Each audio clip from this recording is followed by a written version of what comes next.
Salut les amis, c'est Mickaël, j'espère que vous allez bien. J'avais envie de faire une petite vidéo aujourd'hui pour vous parler non pas de figurines, mais pour vous parler de mon autre passion dans la vie, ce qu'est le catch, puisque vous êtes beaucoup à m'avoir demandé de vous parler un petit peu de cette passion. Dans mon dernier FAQ que j'ai fait, je vous avais parlé effectivement que je faisais du catch depuis plusieurs années maintenant. Vous êtes nombreux à me demander de vous en dire plus, donc j'ai décidé de faire une petite vidéo spéciale pour vous parler de ma passion. Alors moi j'ai commencé le catch en 2009, en fait moi j'ai commencé assez tard le catch, j'avais déjà une trentaine d'années, hein, j'avais 33 ans je crois.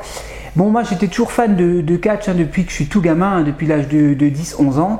J'ai toujours été un fan de la WWF à l'époque où ça passait, vous savez, sur Canal+, fan de l'Undertaker, de Hulk Hogan. Et voilà, moi j'ai toujours voulu en faire à partir de 2006-2007, je voulais en faire mais je ne trouvais pas de club, il y avait des clubs mais pas dans ma région, donc j'étais un petit peu frustré et je voulais absolument trouver un club de catch. Et en 2009, j'ai regardé sur internet et j'ai vu qu'effectivement, alors c'était pas une école de catch, c'était plutôt un ancien catcheur qui donnait des cours dans un club de boxe. Je l'ai contacté, je m'y suis rendu, le coach super sympa, c'était un jeune, hein, il avait déjà pratiqué le catch dans sa région dans le nord et voilà, il donnait des cours un petit peu sur Strasbourg. C'est comme ça que je me suis lancé, j'ai commencé à venir. Je vous dis pas, mon premier entraînement c'était très dur, hein, c'était quand même assez difficile. Je me rappelle mon premier entraînement, c'était au mois d'avril, il faisait chaud, on faisait des roulades, des chutes. Bon, j'étais pas bien. Hein. Les premiers entraînements, j'étais pas bien parce que faire des roulades, bon, c'est pas donné à tout le monde, surtout quand on n'a pas l'habitude. Et voilà, petit à petit, j'ai commencé à y prendre goût puisque bon, je commençais à être régulier. Hein, c'était ma passion, c'est ce que je voulais faire. Régulièrement, j'allais aux entraînements. C'était les entraînements, je crois que c'était à l'époque, je sais plus, je crois que c'était le jeudi. Et bon, j'ai commencé et comme ça pendant plusieurs semaines, 2 fois par semaine, je m'entraînais. C'était très dur. Physiquement, c'était très difficile, hein, surtout quand vous n'avez pas l'habitude de faire des chutes, de vous prendre des coups, même si c'est pas des coups qui sont violents, mais bon, de vous prendre des impacts quand votre corps n'est pas habitué. Moi, je sais que je me souviens, j'avais pas mal d'entorses. Je me faisais beaucoup d'entorses hein, parce que j'arrivais pas. J'avais du mal à me tenir sur mes jambes, je me faisais pas mal de mon corps, je prenais des bleus, je marquais tout de suite, c'était très difficile. Au bout de quelques mois, je commençais un petit peu à prendre de l'assurance, je m'étais inscrit dans une salle de musculation, j'essayais un petit peu parce que j'étais assez maigre à l'époque, j'avais 55-54 kilos, donc il fallait que je prenne un petit peu de poids, donc j'ai commencé à manger un peu plus, j'ai commencé à aller à la salle, à pousser un petit peu, pour essayer de prendre un petit peu de volume. Donc c'était assez compliqué, mais bon, voilà, j'étais un passionné, c'est ce que je voulais faire, donc je me suis beaucoup accroché, et au bout de 3 mois, j'ai fait ma première démonstration publique. Il faut savoir que c'était assez tôt dans le catch. En général, vous commencez à faire des démonstrations au bout de 9 mois, au bout d'1 an, pas au bout de 3 mois.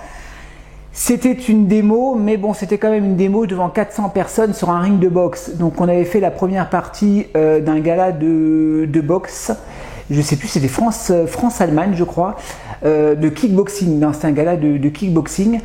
Et bon, j'en menais pas large, d'ailleurs j'ai fait de la merde, hein. Je vous le dis clairement, j'ai fait de la merde. Bon, au bout de 3 mois, je savais pas correctement chuter, donc je me suis tué sur le ring. En plus c'était pas un ring de catch, donc les impacts, vous les prenez, j'avais des déchirures, enfin je m'étais brûlé au niveau des coudes, c'était l'horreur. Mais bon, moi j'étais content, voilà, moi et mes copains on était contents, on avait fait un match à 4 je crois, devant 400 personnes, bon bah voilà, c'était notre premier match, donc c'était mon baptême. Je me dis j'aurais mieux fait d'attendre un petit peu quelques mois. Heureusement que c'était pas un gala de catch parce que là je me serais fait huer. Mais c'est pas grave, voilà, c'était mon baptême, c'était une première expérience et ça j'ai fait pendant 2 ans. J'ai fait beaucoup de démonstrations en public, des portes ouvertes, des premières parties de gala de boxe. Donc ça me permettait, moi et mes camarades, de pouvoir avoir un public, de pouvoir effectivement tester le ring, de goûter à cette sensation. C'était très dur, hein, je vous dis, c'était très dur, mais bon, voilà, pendant toutes ces années, pendant tous ces mois, je me suis entraîné. J'étais vraiment content de monter sur le ring. Et j'ai fait mon premier gala Alors attendez que je dis pas de bêtises, j'ai commencé en 2009-2010. Je crois que mon premier vrai gala de catch c'était en 2011 parce qu'on avait beaucoup de mal encore à monter un gala de catch dans la région, hein, puisque c'était très difficile de convaincre une municipalité. Et en 2011, on a fait un gala, je crois, devant 600 personnes. On avait réussi à réunir 600 personnes, mais il faut savoir qu'à l'époque c'était quand même encore la folie du catch en France, la WWE, tout ça. Donc le catch c'est un petit peu, vous savez, comme une mode, ça monte, ça descend. Et ouais, on avait fait un bon gala et j'avais catché 2 fois dans la soirée. J'ai fait un match en 1 contre 1 et j'ai terminé, j'étais dans le main event, on a fait un TLC, c'était mon premier TLC. Voilà, je me suis mangé des échelles, des tables, bon c'était assez folklorique. Super gala, c'était mon premier gala, hein. Les deux années précédentes, c'était plutôt des démonstrations publiques. Là, on a fait un vrai gala. Et là, ça a commencé à partir de 2011. On a commencé un petit peu à enchaîner les galas dans la région. On a commencé à bouger un petit peu dans le nord également. On a fait pas mal de choses également dans le nord. J'ai commencé à monter en région parisienne où j'ai travaillé avec une association. On s'échangeait un peu les catcheurs comme ça. Donc c'était une très bonne expérience, surtout de monter à Paris. Moi, ça m'a permis de connaître des catcheurs de la région parisienne, puis de pouvoir monter sur les rings. Donc j'ai fait ça pendant quand même quelques années. Je continue d'ailleurs encore à en faire, hein. Je continue encore à m'entraîner. Ensuite, en 2012, mon coach a décidé d'arrêter parce qu'il faisait pas mal d'improvisation, il faisait pas mal de théâtre, donc il avait décidé d'arrêter. Il avait redonné le club à une autre personne qui ne s'en était plus vraiment occupée. Elle s'en était occupée pendant quelques mois. Après, le gars, ça l'a saoulé, il avait arrêté. Donc moi, j'avais continué encore, je montais encore un petit peu, je faisais encore quelques matchs en région parisienne et pendant quelques mois, donc j'ai arrêté de m'entraîner puisque le club avait fermé. Et un ancien pote à moi, donc qui lui aussi était parti, avait créé son propre club, donc dans la région. Donc il m'a contacté, il m'a appelé, il m'a dit écoute, si tu veux venir t'entraîner. Je lui ai dit écoute, moi je veux bien venir, par contre je ne fais pas entraîneur parce que moi j'avais vraiment déjà un petit peu vers la fin, j'entraînais un petit peu les jeunes quand le coach n'était pas là. Donc on a commencé à faire quelque chose d'un peu plus structuré. Donc il m'a quand même donné des responsabilités, j'ai quand même commencé un petit peu à entraîner les nouveaux. Et progressivement, voilà, on a commencé à monter une vraie association, notre propre association, notre vrai club de catch avec assurance. On a contacté des assurances, voilà, on a monté un dossier qu'on a envoyé au tribunal. Donc on a créé l'association, on a trouvé une municipalité dans la région. Puis 2015, je m'entraîne, c'est à Aubers-chez-Folsheim en Alsace. Depuis lors, voilà, je m'entraîne dans ce dojo. Entre-temps, on a fait l'acquisition d'un ring, donc on était à 3, on s'est cotisé. Hop, on est allé dans le nord, on est allé acheter un ring canadien, je crois, un 6x6, un ring immense, je vous dis pas. On est allé, en fait, je suis parti dans le nord. Il m'a cherché l'après-midi, hein, je bossais du matin. Il m'a cherché l'après-midi, c'était en 2016. Il me dit on va chercher les rings. Bon, on avait réuni l'argent entre temps. Ok, je sais plus combien d'heures de voiture, hein, 4 heures, 5 heures, je sais plus, hein, de Strasbourg jusque dans le nord. Effectivement, c'est vrai que c'est pas une légende, hein, qu'il y a des changements de temps dans le nord parce qu'il faisait beau, et dès qu'on est arrivé dans le nord, il a commencé à pleuvoir, donc c'était assez marrant. Bref, et on est arrivé et lui il a contacté le gars, le club de catch là-bas, et il lui a dit tu démontes pas le ring, tu le laisses, on va le démonter ensemble pour pouvoir voir comment le démonter, comment le monter. Oh, je vous dis pas, oh l'horreur! Un ring mais immense, des planches, il y avait 36 000 planches qu'il fallait démonter. On a payé le gars, on a démonté le ring, il nous a monté, on l'a chargé dans la camionnette. Mon pote, il a failli faire une crise cardiaque parce qu'il allait devoir l'entreposer dans son garage. Donc il m'a dit ma femme elle va me tuer parce qu'on n'imaginait pas qu'il était aussi grand. Bref, on est parti de là-bas à 10h30, on est rentré, il était 1h ou 2h du matin. Le lendemain, rebelote, on avait une porte ouverte, on a dû remonter le ring, j'ai pratiquement pas dormi de la nuit, enfin l'horreur. J'ai quand même tenu la journée complète, hein. Le soir je croyais que j'allais mourir, hein. Le soir on a démonté le ring, en plus on n'était pas beaucoup. Enfin c'était une bonne expérience, donc le ring on l'a toujours, hein. On l'a retapé. Entre temps on a commencé à monter des bons galas, on a monté un très très bon gala dans la région. On a un peu moins de personnes, un peu moins de monde parce qu'on n'avait pas fait beaucoup de pubs, mais bon faut dire aussi que la mode du catch, bon voilà, ça a commencé un petit peu à redescendre aussi. Mais ouais, depuis 2-3 ans maintenant, on a quand même on a commencé à s'installer. Donc c'est le club UFW, hein, je vous en ai parlé dans le FAQ. Donc voilà, on s'entraîne les dimanches matin. On a un bon rythme, on a de bons entraînements. Entre-temps, mon ancien pote donc, a démissionné, donc on a repris, on a un nouveau président. J'entraîne avec un autre camarade à moi. On est à 2 à faire des entraînements, donc voilà, les entraînements sont... On a une bonne équipe, on a une dizaine de jeunes qui sont très motivés. On a une fille, on avait des filles également.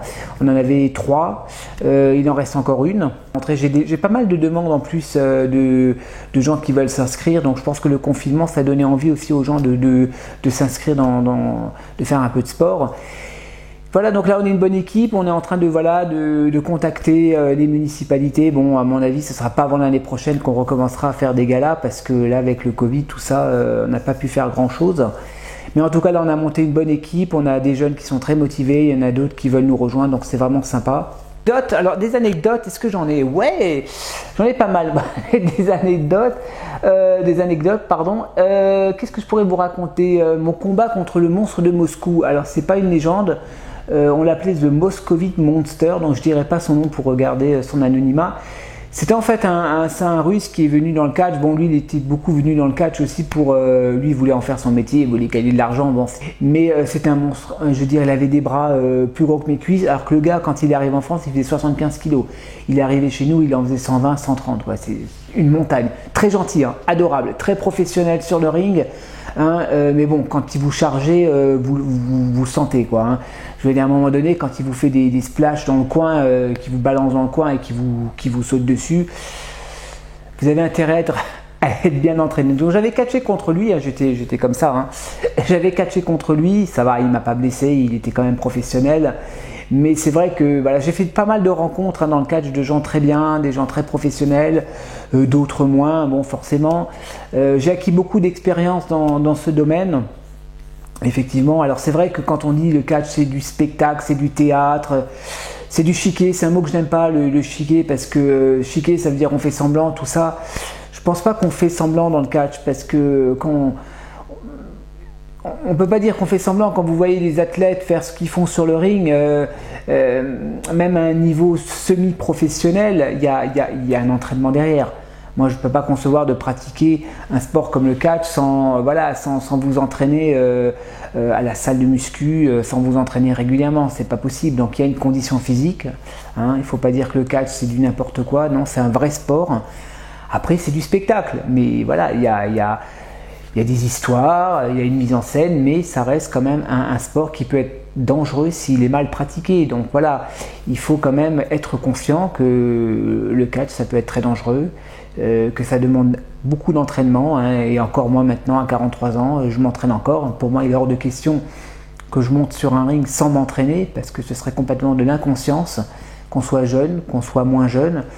Et j'invite vraiment les gens à prendre conscience de cela aussi hein. Il y a eu des morts aux États-Unis hein, dans le milieu du catch, bon, pour des raisons des fois qui sont en dehors du catch, hein, malheureusement, je parle de stéroïdes, de trucs comme ça, mais il y a eu des morts voilà, sur le ring à cause de blessures, voilà, d'une prise mal exécutée. Donc voilà, c'est un sport qu'il faut faire attention, hein, c'est un sport qui peut être très dangereux. C'est sûr que les gens voient beaucoup le côté paillettes, mais ne voient pas tout ce qu'il y a derrière.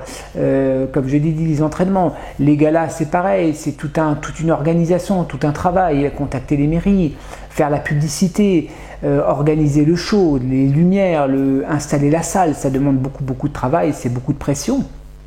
Mais bon, quand on est un passionné, ça, le jeu en vaut la chandelle, comme on dit. Donc voilà, j'avais envie de vous parler un petit peu de ma passion, hein, qui est le catch. Comme ça, vous apprenez un petit peu vous en savez un peu plus sur moi et sur ma passion. Donc j'espère que cette vidéo vous a plu. Hein. Dites-moi ce que vous en pensez dans les commentaires. N'hésitez pas à me demander hein, s'il y a d'autres choses que vous voulez savoir. Je n'hésiterai pas à faire une autre vidéo. Voilà les amis, j'espère que cette vidéo vous a plu. Portez-vous bien et moi je vous dis à la prochaine pour de nouvelles vidéos. Allez, ciao!